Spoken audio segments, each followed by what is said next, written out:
एक बार माँ लक्ष्मी, माँ सरस्वती और माँ गंगा के बीच किसी बात को लेकर बहस हो जाती है और यह बहस इतनी ज्यादा बढ़ जाती है कि वे एक दूसरे को श्राप तक दे देती हैं। गंगा माँ ने लक्ष्मी माँ से कहा कि तुमने मुझे नदी का वेग बनाया है, तो मैं तुम्हें श्राप देती हूँ कि तुम एक पौधा बन जाओ जो वृंदा बनकर बाद में तुलसी का पौधा बनी।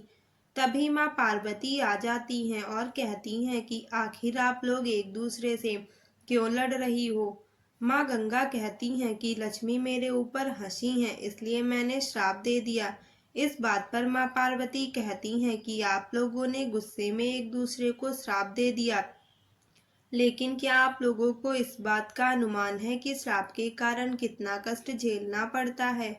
माँ पार्वती कहती हैं कि 84 लाख योनियों में से 20 लाख योनियां वृक्ष और पौधों की हैं। तो लक्ष्मी आप बताएं कि एक बार पौधे के रूप में धरती पर जाने के बाद आपको वृक्ष या पौधे के रूप में किसकी योनि में रहना पड़ेगा। माँ लक्ष्मी को अपनी भूल का पछतावा हुआ और उन्होंने माँ पार्वती से सहायता मांगी और कहा कि क्या ऐसा कुछ हो सकता है कि 20 लाख योनियों में से एक बार में ही मुक्त हो जाऊं। ऐसे में माँ पार्वती ने कहा कि इस श्राप का हल मेरे पास तो नहीं है, लेकिन इसका हल महादेव ही बता सकते हैं। महादेव ही हैं जो हर तरह की योनियों से छुटकारा दिला सकते हैं।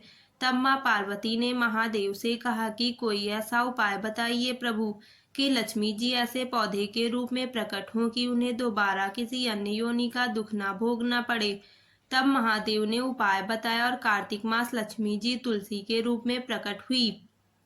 कहा जाता है कि द्वादशी तिथि के दिन तुलसी के पौधे में लगी मंजरी को तोड़कर शालिग्राम को अर्पित कर दे। ऐसा करने से माँ लक्ष्मी को पौधे की योनि से मुक्ति हो जाती है और वह किसी अन्य पेड़ पौधे की योनि में नहीं जाती हैं और उन्हें मुक्ति मिलती है। इसके साथ ही ऐसा करने से व्यक्ति को माँ लक्ष्मी सुख समृद्धि धन संपदा और ऐश्वर्य का आशीर्वाद देती हैं। तुलसी मंजरी को भगवान कृष्ण को भी अर्पित कर सकते हैं। ऐसा करने से माँ लक्ष्मी के साथ साथ भगवान श्री कृष्ण भी प्रसन्न होते हैं। तुलसी के पौधे को बहुत पवित्र माना जाता है। मान्यता है कि तुलसी के पौधे में माँ लक्ष्मी का वास होता है। जिस घर में तुलसी का पौधा होता है वहाँ लक्ष्मी और भगवान विष्णु की कृपा दृष्टि हमेशा बनी रहती है। नियमित रूप से तुलसी की पूजा करने से माँ लक्ष्मी का आशीर्वाद प्राप्त होता है। तुलसी की पत्तियों के साथ साथ इसकी मंजरी भी बहुत महत्वपूर्ण होती है। तुलसी की मंजरी के कुछ उपाय करने से माँ लक्ष्मी की कृपा प्राप्त होती है और धन संबंधी समस्याएं दूर होती हैं। सनातन धर्म में तुलसी की मंजरी के कई उपाय करने से माँ लक्ष्मी की कृपा प्राप्त कर सकते हैं। आइए जानते हैं तुलसी की मंजरी से जुड़े कई फलदायी उपाय। नंबर 1, पुराणों के अनुसार भगवान विष्णु को तुलसी बेहद प्रिय है। मान्यताओं के अनुसार भगवान विष्णु को मंजरी अर्पित करने से मोक्ष की प्राप्ति होती है और व्यक्ति को जन्म जन्मांतर तक के पापों से मुक्ति मिल जाती है। नंबर 2, खर्चों से परेशान रहते हैं तो गंगा जल में तुलसी की मंजरी मिलाकर उस जल को पूरे घर में छिड़क दे। ध्यान रहे मंजरी के दाने गलती से भी पैरों के नीचे ना आए। इस उपाय से घर की नकारात्मक ऊर्जा दूर होती है और धन की हानि भी रुक जाती है।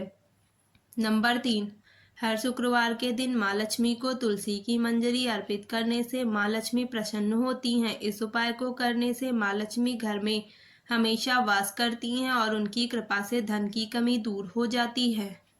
नंबर 4, आर्थिक स्थिति में सुधार के लिए लाल रंग के कपड़े में मंजरी लपेटकर अपने धन रखने के स्थान पर या तिजोरी में रखें। इससे घर में बरकत होती है और परिवार के सदस्य तरक्की करते हैं।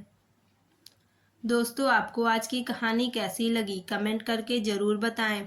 अगर वीडियो पसंद आया है तो वीडियो को लाइक करें, कमेंट करें और चैनल पर नए हैं तो चैनल को सब्सक्राइब करें। धन्यवाद। मिलते हैं नेक्स्ट वीडियो में।